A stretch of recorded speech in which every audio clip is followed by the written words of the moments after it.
Mental health is a metaphor. The mind is sick. That's a metaphor. This bread and wine is literally the body and blood of Jesus.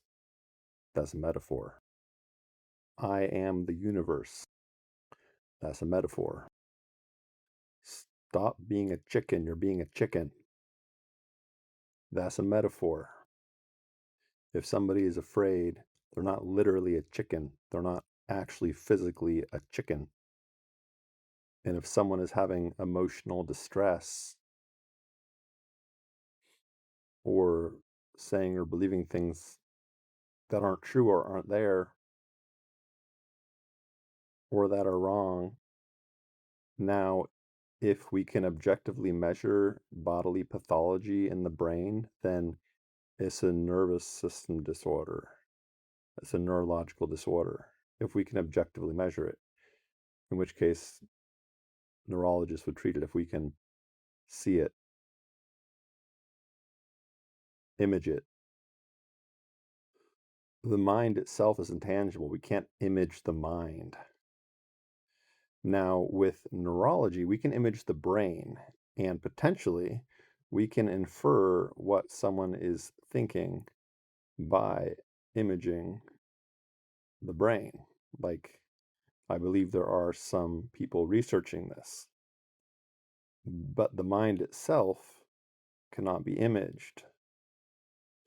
Now, one may use language in their mind, and the brain is the substrate for that language. Regardless, we can see what's on a television, and we may think there's a horrible, bad TV show, and we don't enjoy watching it. We don't feel good when we watch it. We find it distasteful or unpleasant. And just because there's something on a TV that we don't like doesn't mean the TV is broken. There can be a boring, bad, distasteful show. It doesn't mean there's something wrong with the TV. And yet we can still objectively measure what is being shown on the television. Politicians are wrong all the time. Politicians make claims like, if we do this, then X, Y, or Z will happen. Yet while with hyperbolous language, they might be called ableist things, implying they have mental problems. Just because a politician lies or is wrong doesn't mean they officially get diagnosed with a psychiatric disorder. They don't get diagnosed with psychotic disorders because they think if we just redistribute all the wealth, then everybody will have enough. Or if we just tax the rich enough, things will be okay. Or if we just rely on trickle-down economics, then everybody will be, prosperous. Although the caveat to that is in like Soviet Russia, they did use psychiatry as a political weapon. And arguably, psychiatry is used as a political weapon even today with regards to ruthless capitalism. Except instead of being utilized by communists towards those who are not friendly towards the Communist Party, psychiatry is utilized towards those who have emotional distress related to economic issues or social issues connected to economics, or so on and so forth.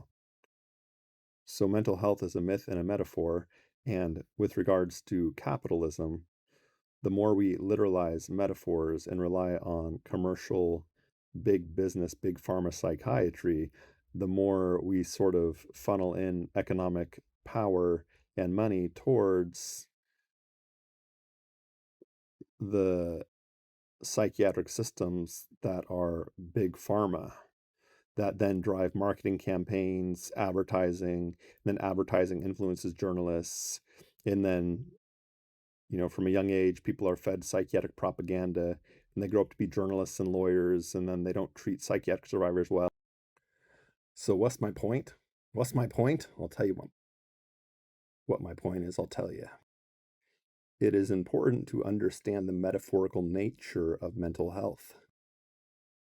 It is important to understand that psychiatry relies on literalizing metaphors and transforming the metaphor of mental health into a literal medical disease, and then psychiatric drugs are prescribed. And don't get me wrong, if somebody wants to use psychiatric drugs, if somebody finds them helpful, then great, more power to them.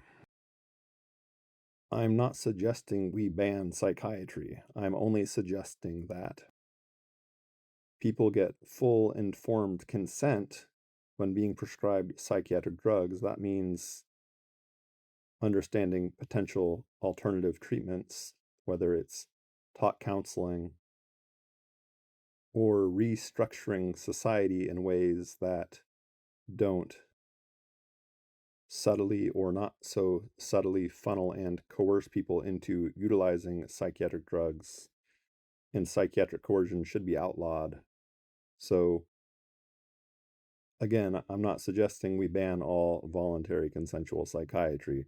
I'm suggesting that we truly see the mind and language and objective medicine for what they are. And we truly try to understand how economics and politics plays a role in all this with regards to mental health, the metaphor of mental health. Just like a sick joke or a dirty joke is only metaphorically sick or dirty. The mind can only be metaphorically sick or ill, and yet that gets literalized like the Eucharist in the Catholic doctrine of transubstantiation that I mentioned at the beginning. So that is just some food for thought. Expose psychiatric propaganda, expose psychiatric lies. Bless up and limitless peace.